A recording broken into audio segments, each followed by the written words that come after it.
Reported civilian casualties in Libya have surged over the past year amid a prolonged battle for the capital, Tripoli, with forces believed to be linked to a warlord based in the eastern part of the country responsible for most noncombatant deaths, a new study has found.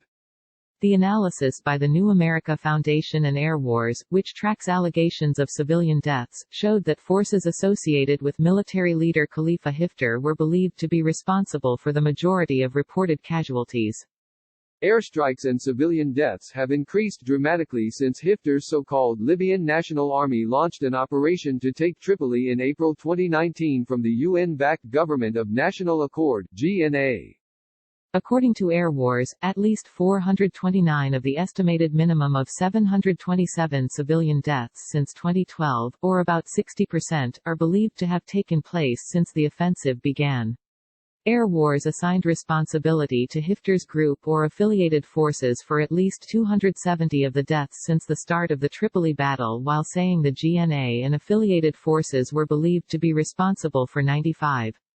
In its report titled Airstrikes, Proxy Warfare and Civilian Casualties, an advance copy of which was obtained by The Washington Post, New America found that most of the strikes conducted in Libya since 2019 have been concentrated around Tripoli, a change from previous years when they mostly targeted areas populated by suspected Islamist extremists including Benghazi, Derna and Sirte. The shifting nature of the Libyan conflict is another illustration of the failed promise of Libya's 2011 revolution, when many Libyans hoped that the ouster of longtime authoritarian Muammar Gaddafi would yield new openness, stability and prosperity. Instead, the country descended into a tangled civil conflict in which competing administrations in the east and west claim legitimacy as they vie for control of oil and other resources. The strife has allowed criminal networks to prey on migrants and extremist groups to flourish, as took place when the Islamic State established one of its most organized and brutal affiliates in 2015. All told, there have been more than 4,000 airstrikes by all parties since 2012, the report found. On Sunday, 5 people were reported to have died after an artillery strike on a Tripoli park, Reuters reported. The conflict has also given rise to an increasingly complex competition between countries with perceived interests in Libya, pulling in an array of nations that have provided military and other support, most frequently behind the scenes, to both sides despite a United Nations arms embargo. According to New America and Air Wars, at least 7 countries have conducted airstrikes in Libya since 2012. Foreign supporters to Haftar's faction, the LNA, are believed to include Russia, the United Arab Emirates, Egypt and Saudi Arabia, emboldening the LNA to seek a military victory.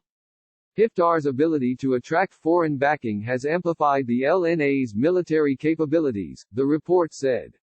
Last week U.S. Africa Command took the unusual step of publicly condemning the Russian government for allegedly sending advanced fighter jets to Libya to assist the LNA. U.S. officials have also linked the Russian government to the presence alongside the LNA of fighters for the Wagner Group, a private army. Russian officials denied the charge.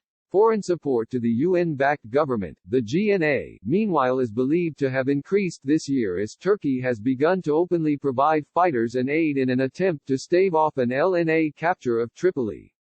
Both sides employ paid fighters from a number of countries, including Syria.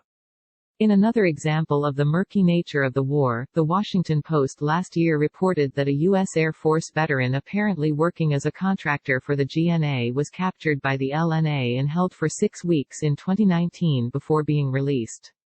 Identifying responsibility for individual airstrikes is difficult in Libya given that many countries do not publicly acknowledge their role in the conflict, but researchers say they attempt to do so by using information that includes the target and the kind of weapon or aircraft involved. While Libyan combatants have had access to aircraft from Gaddafi's aging fleet, it's not clear how much of that remains after years of fighting. The UAE, for example, is believed to have provided Chinese-made drones while Turkey is believed to have provided Turkish-made drones. The report cites an unnamed Turkish government official who said that Turkish personnel have been sent to Libya to train and advise GNA forces but denied that Turkey is directly conducting military strikes. The report also identifies a surge in strikes in 2019 attributed to the United Arab Emirates. Authorities from that country declined to comment. A recent UN report likewise warned of continued civilian harm as a result of every category of armed activity, documenting at least 64 noncombatant deaths in the first 3 months of this year. The United Nations blamed the LNA for 81% of those casualties. While President Barack Obama's administration backed the NATO-led intervention in 2011, Libya has not ranked among top U.S. foreign policy priorities in the years since. New America and Air Wars found that the U.S. role in alleged civilian casualties since 2012 has been relatively small despite a major military operation conducted in 2016 against Islamic State fighters in the coastal city of Sirte. According to estimates in the report, the United States conducted 550 strikes between 2012 and February 2020, mostly targeting the Islamic State, killing at least 11 people. U.S. Africa Command has not acknowledged any civilian casualties in Libya. Julie Vitkovskaya contributed to this report.